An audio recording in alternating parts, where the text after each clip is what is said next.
Good afternoon, friends. Happy Sunday to all of you. The Internal Revenue Service has just released some shocking news on the upcoming relief checks. It is confirmed that some Americans will have to wait longer than others to receive the relief money. President Biden is meeting with Democrats to create a new action plan that would address inflation. Dear friends, please make sure that you watch until the end of this video to learn about all of these details.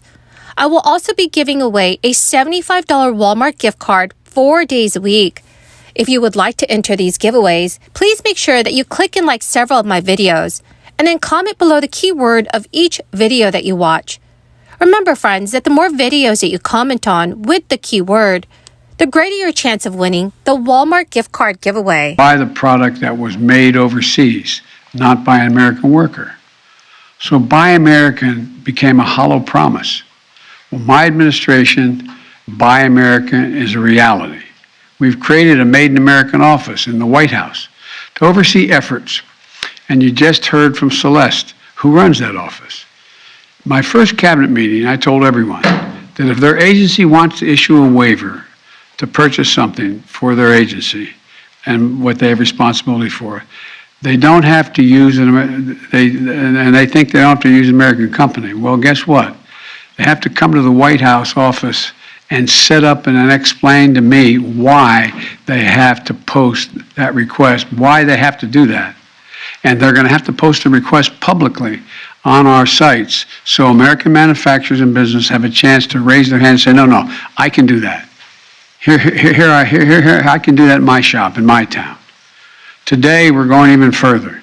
I'm announcing the biggest change in the Buy American Act in 70 years. Right now, if you're a manufacturer in a product that gets purchased by the federal government, the law says that has to be substantially all of that product should be made in the United States. But because of loopholes over time, you know what substantially all means when I took office? If 55% is made in America, it's substantially all.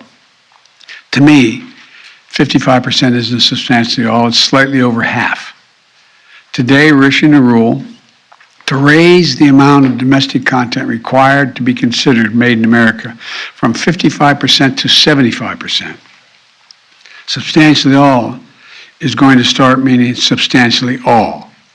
And today, we're also announcing a new framework for critical products where we know we need stronger, more resilient domestic supply chains. Millions of taxpayers have already been waiting 4 or 5 months for their federal income tax refunds after completing the 1040 paper returns and putting those returns in the mail in late January or February. No money is in sight in late June, and frankly, the wait will take longer. The Internal Revenue Service has essentially been unable to process the 1040 paper returns that individuals filed in 2022 until it's finished processing the pile of paperwork filed in 2021. It's a first in, first out process for paper returns, and if the IRS is not done with processing 1040 paper returns filed by individuals in 2021, it cannot move on paper returns that are filed this year. This week, the Internal Revenue Service stated the agency will hit a milestone of sorts and will be done processing all of the original filed Form 1040 paper returns without any errors that were received in 2021. As of June 10th, the IRS had processed more than 4.5 million paper returns out of a total of more than 4.7 million individual returns that were received in 2021. You cannot get a refund if the IRS doesn't process the tax return. Unfortunately, many taxpayers have absolutely no idea that the IRS is buried in this much paperwork. The accumulation of paper returns has been a troublesome development since the start of the crisis. While some progress has been made, it's not enough to get the job done. About 8 million federal returns filed by paper were mailed to the IRS so far this year. More will arrive as some taxpayers who requested extensions also will file by paper. The IRS maintains that it's critical for those who still need to file a tax return this year to please file electronically if possible. By this year's end, the IRS projects that it can start the next tax season in 2023 without a paperwork backlog. The IRS had a backlog of 21.3 million unprocessed paper tax returns by the end of May, which is an increase of 1.3 million over the same time last year. During 2021, the report noted that the Internal Revenue Service received about 17 million paper individual income tax returns and about 21 million paper business tax returns.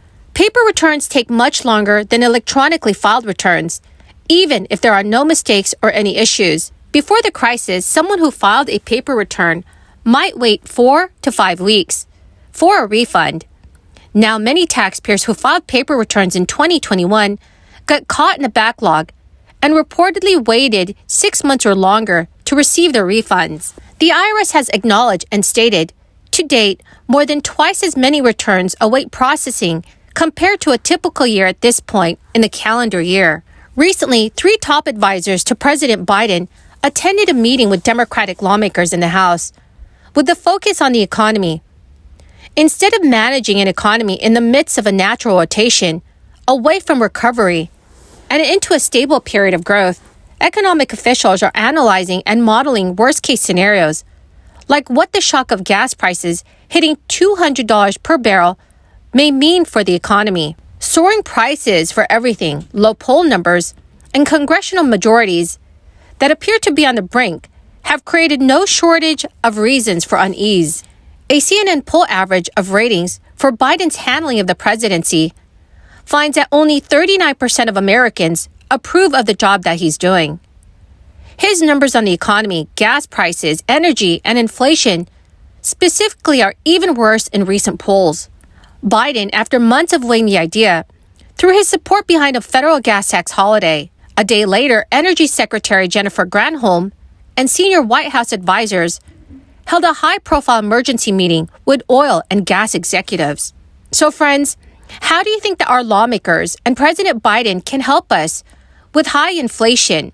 Please let me know your thoughts in the comments section below. Friends, the keyword for this video is Rhode Island. If you would like to enter today's Walmart gift card giveaway, please click and like several of my videos and then comment below this keyword, which is Rhode Island, and additional keywords of any video of mine that you watch.